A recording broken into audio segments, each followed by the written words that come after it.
Hola, hola, buenos días. ¿Qué tal estás? ¿Cómo has amanecido? ¿Cómo llevas? No sé si estarás escuchándome por la mañana, por la tarde o por la noche. En cualquier momento es bueno. Pero recuerda, siempre hazlo con un buen cafecito en la mano, o té, o lo que bebas, para tener un momento de tranquilidad. ¿Cómo has pasado el día? ¿Cómo pasaste el lunes? ¿Cómo pasaste el domingo? Bueno, pues deseo que lo hayas pasado muy, muy, muy, pero que muy bien. Como sabes, ya terminamos la semana pasada el Evangelio de Marcos, pero quería dar una reflexión final para cerrar, ¿no? Estuvimos por varios meses reflexionando acerca de las palabras que el evangelista Marcos tiene y nos ha dejado plasmadas y todas las podemos leer. Quiero decir, este podcast de hoy es para recordarte, no, recordarte no, porque eso todos lo sabemos, es para animarnos, esa sería la palabra mejor, animarte a que releyeras el Evangelio de Marcos. Bueno, pues aquí tienes unas guías, todos estos episodios que hay por detrás, pues te pueden servir como guías para tu estudio, para tu reflexión personal. Así que sería muy, muy, muy beneficioso que pudieras darle otra revisadita al Evangelio sin prisa, no hay prisa. Como has visto, pues llevamos varios meses con el Evangelio de Marcos y si me lo permites, pues lo voy a buscar aquí. Me voy a ir al YouTube y lo voy a buscar. Así que dame un segundito. Aquí lo tengo. Llevamos varios meses para poder terminar. Pues tienes aproximadamente unos 40 vídeos, si no me equivoco más vídeo arriba, vídeo abajo, porque no los puedo contar todos, lo tengo aquí abierto en YouTube. Y pues fíjate, tienes para poder hacer de nuevo un estudio personal y que te puedas ayudar en lo que hemos estado diciendo. Así que sería muy bueno, te animo a que puedas volver a releer Marcos. Y luego otro evangelio y tal. ¿Por qué? Pues la reflexión va sobre esto. Hemos visto y te recuerdo la intención que tuve al hacer estas reflexiones en Marcos, esta lectura sistemática de Marcos. La intención que tuve fue reencontrarnos nuevamente con la persona de Jesús. Y ahora en este audio, como sé que lo escuchan, pues no solamente desde la iglesia Monte Sion aquí en Denia, sino que lo escuchan en otros países. Así que puedo hablar de una forma más general, ¿vale? No una forma focalizada. La persona de Jesús ha sido muy discutida y es muy discutida, ¿no? Si entramos en círculos académicos, bueno, pues la persona de Jesús es discutida en el sentido de su historicidad, por ejemplo, ¿vale? Se pone en tela de juicio si Jesús realmente existió, si tenemos evidencias históricas como para ver la plausibilidad de la existencia de Jesús. Eso con la historicidad, ¿no? Ni hablar ya sobre la resurrección y se pone en tela de juicio algo que cada vez más personas en lo secular, ¿no? Fuera de las iglesias, pues están argumentando, agarrando argumentos, la verdad es que no tan sólidos, porque esto es como lo que siempre se dice por aquí, por España. Escuchas una campana, pero no sabes dónde está el campanario, ¿no?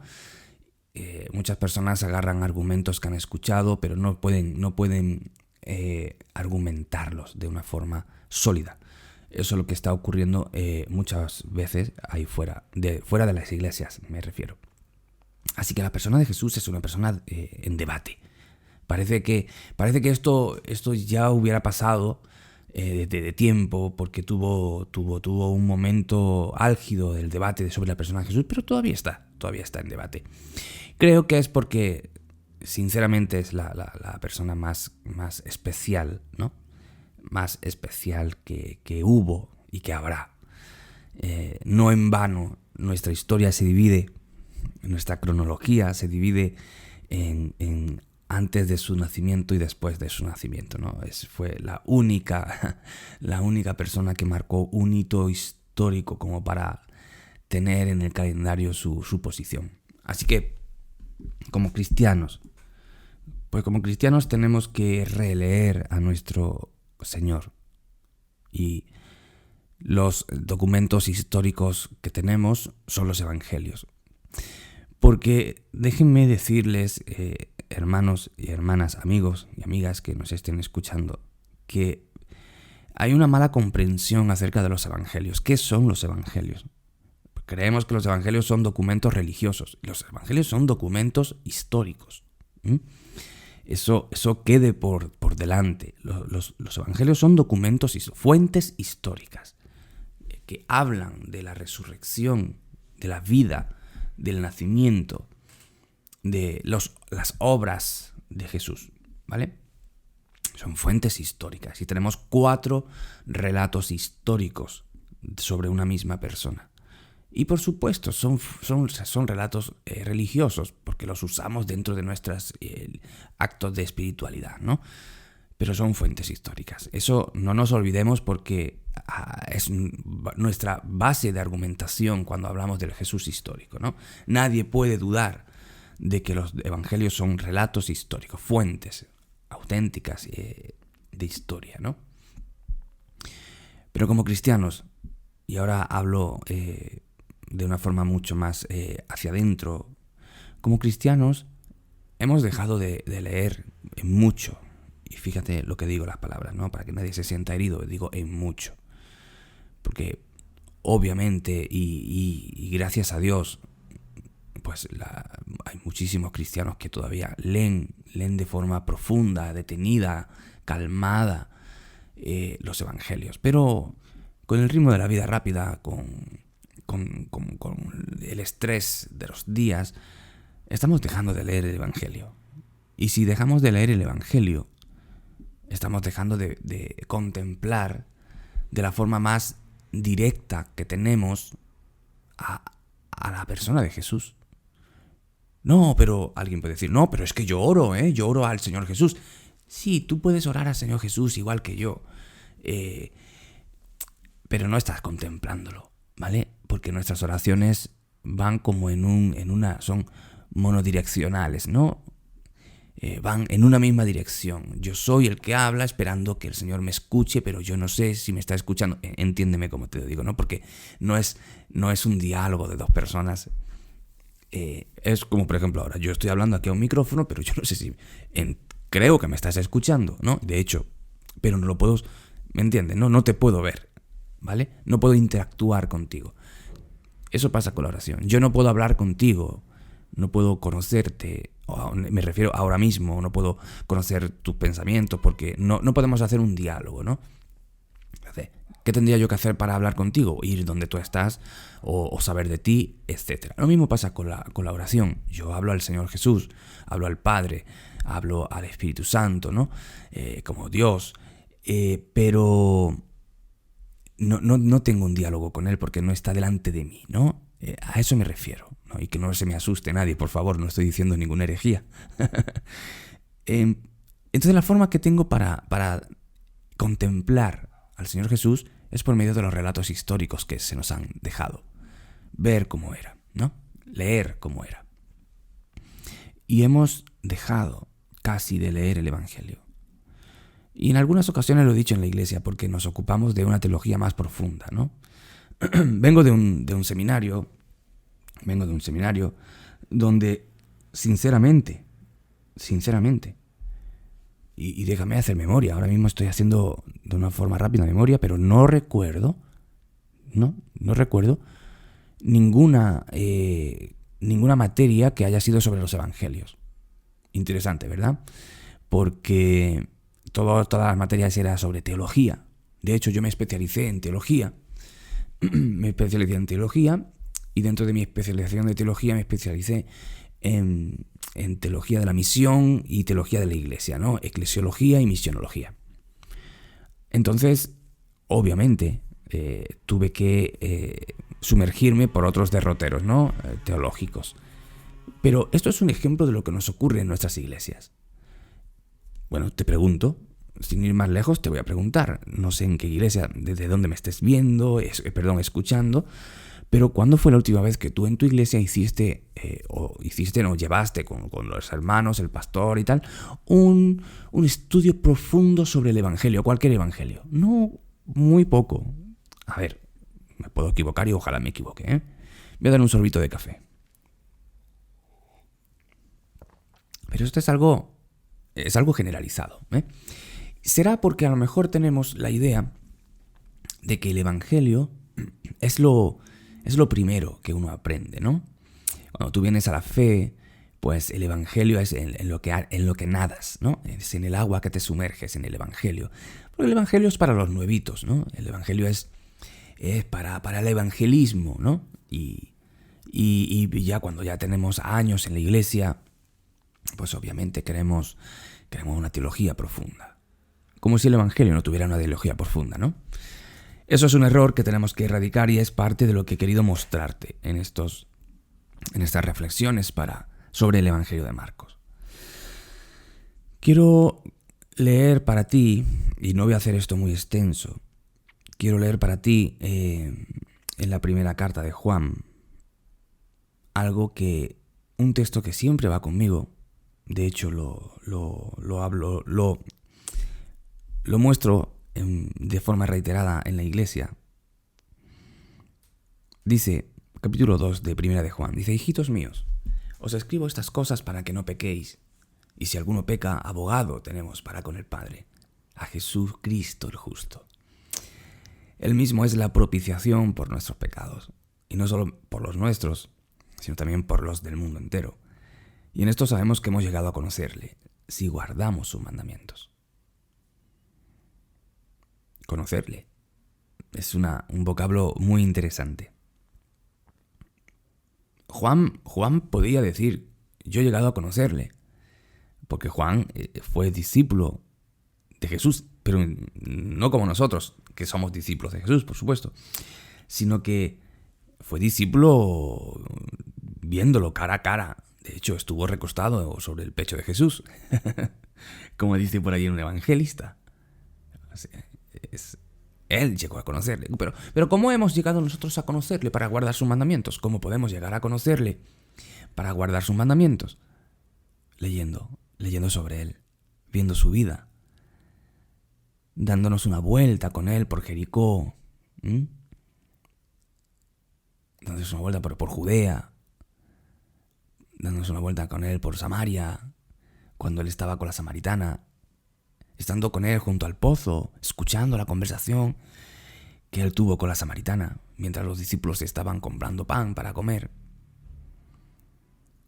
dándonos una vuelta con él en el Monte de los Olivos, cuando todos los discípulos lo dejaron solo, viendo sus sentimientos, sus emociones, al estar solo, al haberse quedado solo, viendo lo que sentía cuando Pedro lo negó.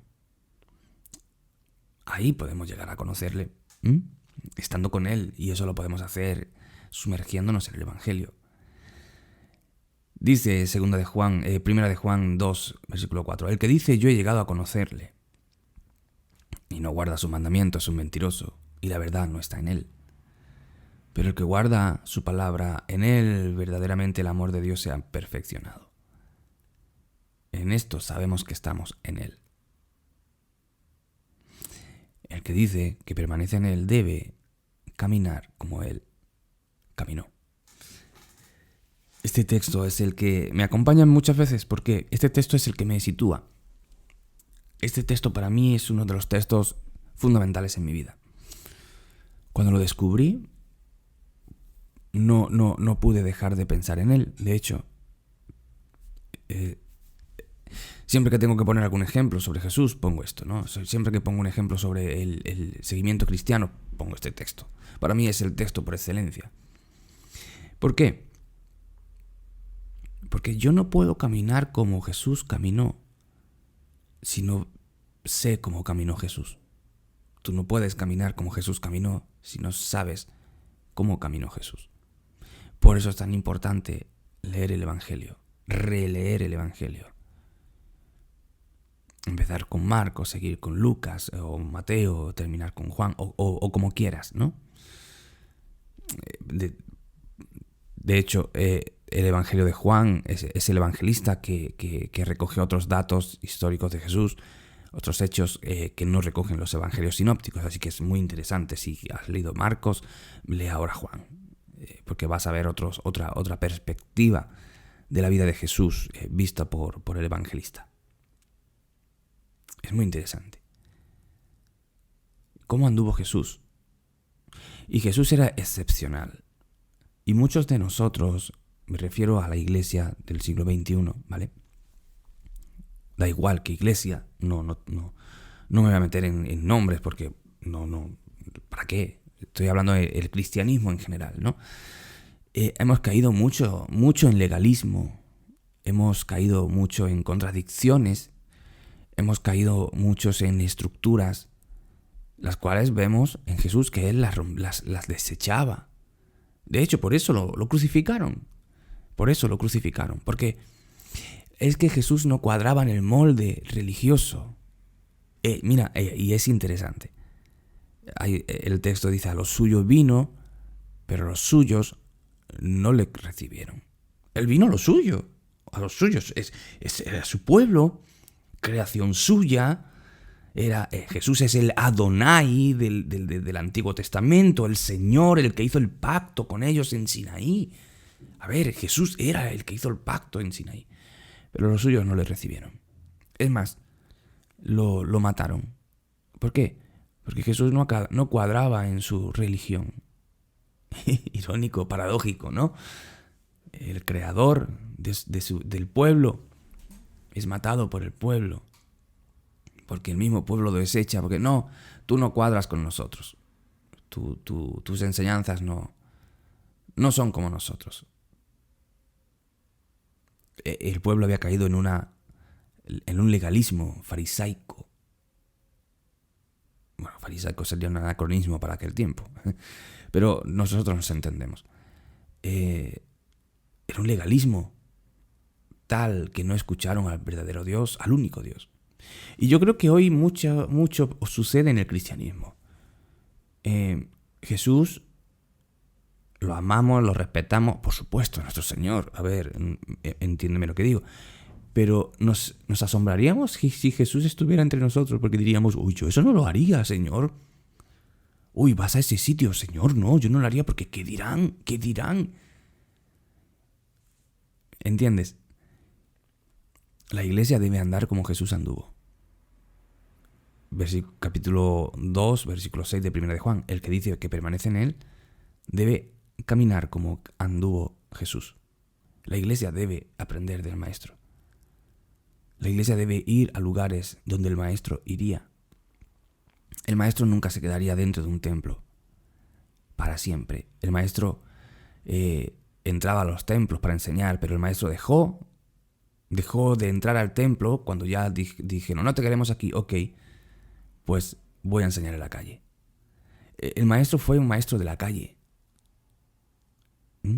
Suena feo, pero es así. El Maestro fue un maestro de la calle. Jesús fue el Dios de los pobres, el Dios de los oprimidos, el cercano al huérfano, a la viuda. Y es lo que enseñó a los discípulos a hacer: justicia, misericordia por el desvalido. He venido a por el enfermo. El sano no tiene necesidad de médico, dijo. Pero él amparaba a todos, hasta el que se creía sano. Así que creo que tenemos mucho que reflexionar acerca de nuestro Señor. Dejar los formatos rígidos que matan la espiritualidad. Acercarnos a una espiritualidad limpia. no formatos que dicen... Por ejemplo, cuando estaba en algunas iglesias y cuando enseñaba a pastores, pues muchos hablaban de la corbata, ¿no? Porque en algunas iglesias pues es muy potente el hecho de la vestimenta, ¿no? Y yo entiendo y lo respeto, por supuesto. Pero yo les decía a los hermanos allí en el seminario, hermanos, la misma inteligencia tiene un predicador si se pone una corbata o va con camisa solamente. La corbata no tiene ningún poder mágico. Entonces, no nos dejemos llevar por esos formalismos externos que no suman en nada a la sabiduría, al conocimiento que tenga el predicador. O no denigremos al hermanito que no lleva o que no va así vestido, o sí, porque a la iglesia se va así. No, o sea, a lo mejor no tiene para ponerse otra cosa, ¿no? Jesús no miraba eso. Seamos como Jesús en todo, ¿no? Amemos sobre todas las cosas. Y demos ese impacto a la sociedad. Muchas veces decimos, es que la sociedad no nos quiere porque... Será porque a lo mejor estamos dando un mensaje muy legalista y no estamos dando un mensaje de reconciliación como hizo Jesús. Jesús inclusive impactaba tanto a las personas que los alguaciles que fueron mandados para que lo apresaran, ni siquiera lo apresaron y fueron sin él, y cuando le preguntaban ¿dónde está Jesús? Y dijo, no hemos podido traerles porque este hombre tiene algo diferente. Nadie habla como este hombre. Se quedaron tan impresionados. Es que yo creo que si viviéramos como Jesús, la gente... No digo que todo el mundo se volcaría porque no es así, ¿no? No todo el mundo sería cristiano. No. A ver, no soy en ese sentido un idealista, no. Pero más de uno se quedaría impactado con nuestras vidas. ¿Por qué? Porque verían reflejado al Señor Jesús. La iglesia es el cuerpo de Jesús. Por tanto, tenemos que mostrar a Jesús en nuestros actos, en nuestra vida, en todo lo que hacemos. Así que termino con esto para no hacerlo más largo. Aprendamos del Maestro. Seamos más como Él. Y para ser más como Él y aprender más de Él, para seguirle, necesitamos leer y releer el Evangelio. Aprendernos de memoria hasta que lo interioricemos. Como dijo, creo que era... no voy a decir el nombre porque seguramente me voy a equivocar, pero dijo, córtame y sangraré Biblia. No recuerdo quién lo dijo, John Bunyan o algo así, no me acuerdo quién lo dijo, pero lo importante es el dicho, córtame por donde quieras y sangraré Biblia. Ojalá que nosotros pudiéramos decir, córtame por donde quieras y sangraré al Maestro.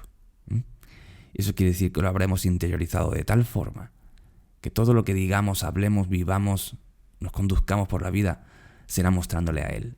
Y entonces dirán, mirad cuántos se aman, estos verdaderamente han estado con Jesús. Que Dios te bendiga. Solamente quería dejar esta reflexión acerca de lo que hemos hecho en estos meses. Que Dios te bendiga mucho y que reflexiones en estas palabras. Que el Señor lleve gloria en tu vida, que el Señor lleve gloria en mi vida y que tengamos una muy, muy, muy feliz semana, donde quiera que estés. Así que mando saludos a todos los países donde me están escuchando. A México, Guatemala, Salvador, Honduras, Colombia, mi familia desde Colombia, aquí en España. Y por supuesto, mando un gran saludo a mi amigo y mi hermano Dani en el Reino Unido. Así que te mando un gran abrazo, Dani, que el Señor te bendiga, ánimo. Y bueno, y por supuesto a la iglesia de aquí en Denia, les mando un gran saludo, un gran abrazo a todos. Y si alguien se me ha olvidado, siéntete abrazado también. Déjame por comentarios, por favor. ¿Qué te ha parecido estos meses de Evangelio? Y te lo digo de verdad. Interactuemos, por favor, déjame un comentario. ¿Qué te parece? ¿Qué es lo que te ha llamado la atención del Señor Jesús? No sé, algo que te haya impactado. Debe haber algo que hayas recordado, releído, rememorado, que te haya llamado mucho la atención, que te haya golpeado para tu vida. Así que el Señor es bueno con todos nosotros. Recordemos que el Señor está cerca, el Señor viene a por su iglesia. Sigamos haciendo el trabajo para que nos halle con las botas puestas. El Señor te bendiga. Chao, chao.